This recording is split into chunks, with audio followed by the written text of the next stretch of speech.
The new Robo Library.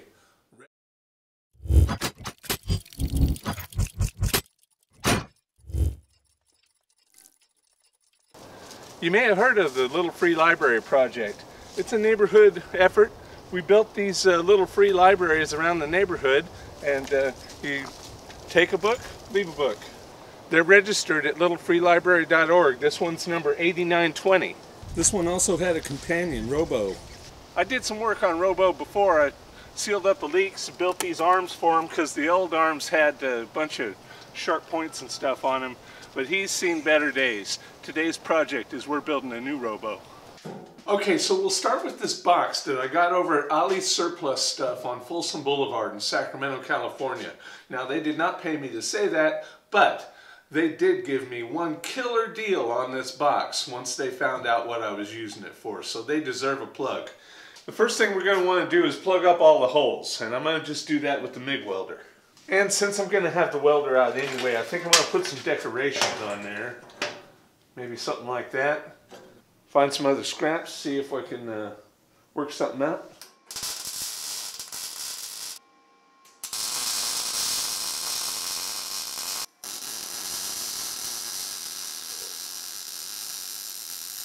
Okay, that's looking good for decorations, and I think we'll just hit this with some primer. All the bare spots, they're going to paint it anyway.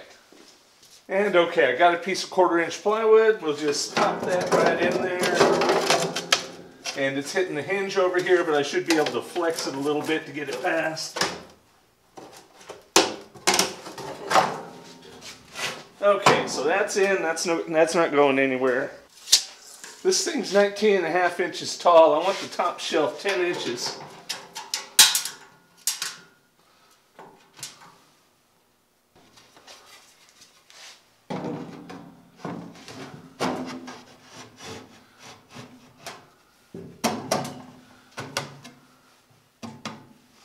And I'm just going to drill in from the side and run a couple of screws on each side.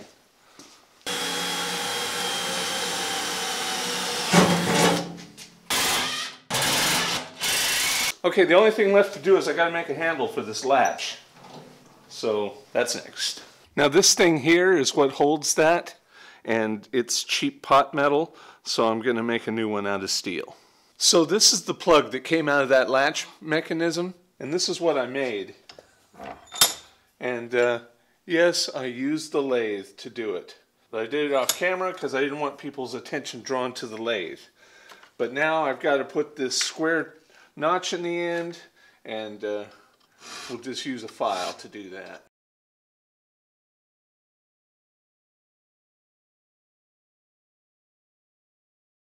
Okay, so this is the plug that was in the latch, and this arm went on the back of it, and I just recreated that same end on this big old bolt. Now what I'm going to do is clamp this in the other vise, heat it with a torch, and bend it over at an angle, and this will be the handle.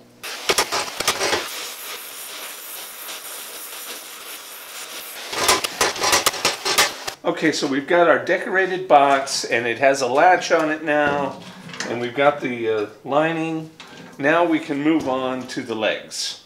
Since I like to upcycle materials, I'm going to use this rectangle tubing to make 2 feet, and these other 2 pieces to make 2 legs.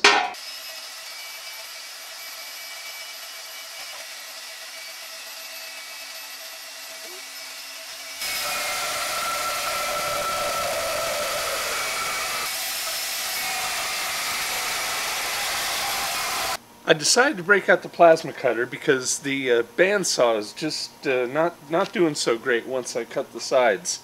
Now this thing here is a compass attachment that I made for my plasma cutter, and I've center punched a hole, and I should be able to just draw a half circle there and make a nice little cut.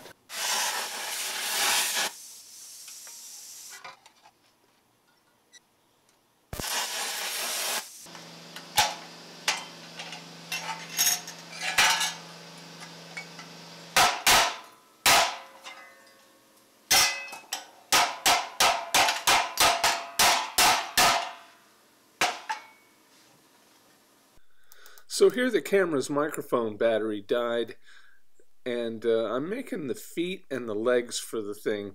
I just cut a couple of wedges out of a piece of tubing there to make like a knee, and then I cut it off at the right angle to make it level. The next thing I did was to take an old refrigeration compressor and gut it, and then weld it back together and weld some features onto it to anthropomorphize it, some eyes and a nose and a mouth. Alright, so I made these feet and these legs, and I give them a little bend, and I've cut them off at the same height.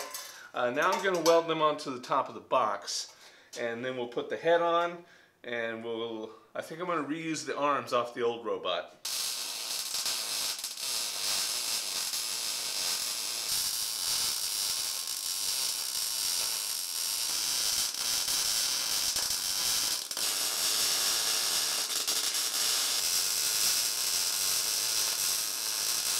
Okay, there it is. He stands on his own even.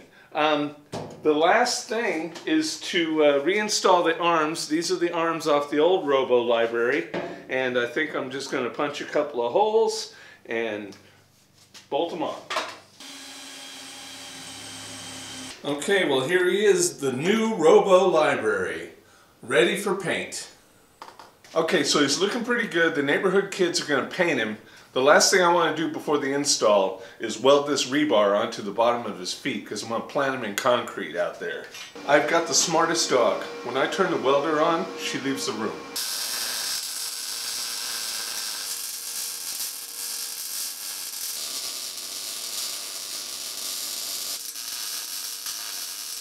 It's time to go plant him in concrete. Okay, and it looks like the neighbors have already begun to decorate him, and that's going to turn out real nice. I'm pretty happy with what they've done so far. So I think the neighbors are going to be pretty happy with that. Now the kids are going to get out there and paint it and decorate it in whatever way they see fit, and that'll be a good project for them.